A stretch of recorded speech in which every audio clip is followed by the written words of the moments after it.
बिस्मिल्लाहिर्रहमानिर्रहीम। अस्सलाम वालेकुम नाज़रीन, मैं हूं अहमद फवाद और आप देखते हैं मुझे मेरे यूट्यूब चैनल और फेसबुक पेज पर।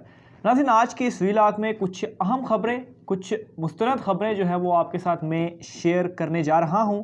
सबसे पहले तो आसिफ अली ज़रदारी ने, जैसा कि आप जानते हैं कि इस्तीफ़े ना देने का फ़ैसला करने के बाद किस तरह से पीडीएम जो है वो टूटी, और पीडीएम टूटने के बाद ज़रताज गुल साहिबा की जानिब से एक बयान सामने आया कि आसिफ अली ज़रदारी ने कान के नीचे रखकर मुस्लिम लीग नून को जो है वो लगाई है।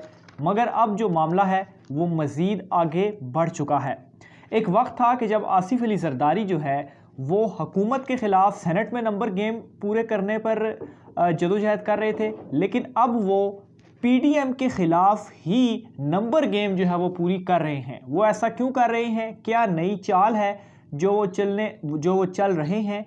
और इस चाल में भी मुस्लिम लीग नून जो है वो एक मरतबा फिर से उन्होंने मुस्लिम लीग नून को किस तरह से पटका कर रख दिया है, आज के इस व्लॉग में आपको ये बताऊंगा। और दूसरी जो अहम खबर है वो आपको ये बताऊंगा कि मौलाना अपनी ही बनाई हुई पीडीएम पर क्यों जो है वो जुमले कस रहे हैं, और यही जो उनकी पीडीएम है इस पर जुमले कसने के बाद मौलाना का जो एक चेहरा है वो एक बेबसी का आलम पेश कर रहा है।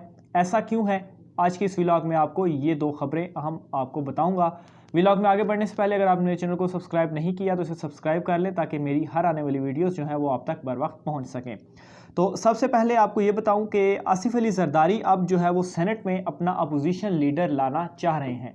हालांकि तय ये हुआ था कि मुस्लिम लीग नून का अपोजिशन लीडर होगा, लेकिन पीपल्स पार्टी का कहना है कि चूँकि यूसुफ रज़ा गिलानी हार चुके हैं तो तय तो ये हुआ था कि अगर वो जीतेंगे तो तब आएगा मुस्लिम लीग नून का अपोजिशन, लेकिन वो हार चुकी है तो इस वजह से अपोजिशन लीडर पीपल्स पार्टी का होगा। और इसके लिए पीपल्स पार्टी ने नंबर गेम पर काम करना शुरू कर दिया है। बल्कि ज़राए से ये खबर आई है हमारे पास कि एएनपी और बीएनपी मेंगल, ये दोनों जमातें पीडीएम में मौजूद हैं। इन दोनों जमातों ने पीपल्स पार्टी का अपोजिशन लीडर का वोट देने का जो है वो फ़ैसला कर लिया है। पीपल्स पार्टी की जानिब से ये हमारे पास जो है वो ज़राए से ख़बर आई है।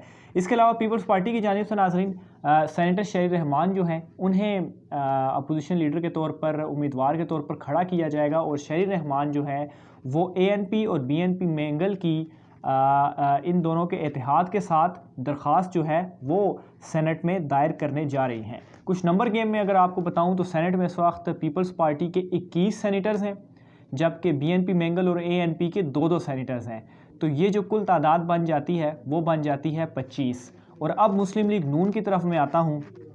मुस्लिम लीग नून के सेनेटर्स की तादाद है 13, जबकि जो मौलाना फजल रहमान साहब हैं उनकी जमात के जो सेनेटर्स की तादाद है वो है 5। तो ये कुल मिला के बन जाते हैं 22। तो अभी तक आसिफ अली ज़रदारी की ये जो चाल है अपोजिशन लीडर अपना लाने की वो कामयाब है, और 25 आसिफ ज़रदारी और नून लीग और मौलाना साहब उनके 22 सेनेटर्स हैं।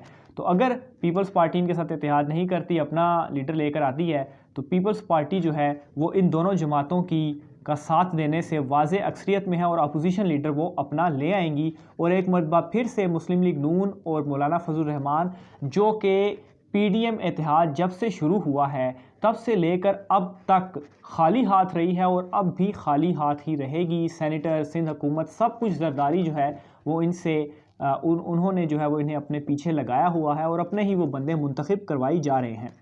अब नाज़रीन, पीडीएम में इसके अलावा एक और कन्फ्यूजन भी है। उस कन्फ्यूजन के हवाले से मैं आपको बताता हूँ। कन्फ्यूजन ये है कि ये दो जमातें जो हैं एएनपी और बीएनपी मेंगल, अपोजिशन लीडर वाले मामले पर तो ये पीपल्स पार्टी का साथ दे रही हैं कि हम आपको वोट देंगी, लेकिन दूसरी तरफ जो इस्तीफ़ों वाला मामला है जिस पर पीडीएम अभी तक आसिफ ज़रदारी को कायल नहीं कर पाई, उस मामले पर ये दोनों जमातें किसका साथ दे रही हैं? वो पीडीएम का साथ दे रही हैं। यानी कि इनके अंदर ही कन्फ्यूजन है और इनको खुद भी नहीं मालूम कि ये इनको करना क्या है। एक मामला अब ये दोनों जमातें एक मामले पे तो उनको पीपल्स पार्टी को, और दूसरे मामले पे मौलाना साहब को जो है वो सपोर्ट कर रही हैं। तो पीडीएम जो कि पहले से ही टूट चुकी है, लेकिन जो इसके पार्ट्स हैं, जो इसके शराजा है, वो भी अब मज़ीद जो है वो बिखरता जा रहा है। अब नाज़रीन, मैं आगे बढ़ता हूँ कि मौलाना फजल रहमान जो है वो उनकी पीपी से मज़ीद नफ़रत जो है वो बढ़ रही है, और पीपी पर अब वो जुमले भी कस रहे हैं पीपल्स पार्टी पर। मौलाना साहब ये कहते हैं कि अगर पीपल्स पार्टी ने यही करना था कि ऐवानों में जाकर लड़ना था तो पीडीएम बनाने का मकसद क्या था, पीडीएम को क्यों बनाया गया। साथ ही साथ उनकी बेबसी भी इस हवाले से ज़ाहिर हो रही है। बेबसी किस तरह से ज़ाहिर हो गई है, किस तरह से वो बेबस साबित हो चुके हैं, क्योंकि वो पीडीएम के सरबराह थे, अभी भी सरबराह हैं, लेकिन सरबराह होने के बावजूद जो पार्टीज़ हैं वो उनकी कोई बात ही नहीं मानते और वो अपने अपने फ़ैसले ही करते हैं। मिसाल के तौर पर पीपल्स पार्टी को आप ले लें। पीपल्स पार्टी पहले पीडीएम में ये तय हुआ था कि चेयरमैन सेनेट यूसुफ़ गिलानी होंगे, deputy chairman senate Abdul Ghafoor Haidari होंगे और अपोजिशन लीडर जो हैं वो कौन होंगे, वो मुस्लिम लीग नून से होंगे। उस हवाले से नाम भी उस वक्त सादिया अब्बासी का आया था, बहरहाल इस हवाले से भी कोई कन्फर्मेशन नहीं है।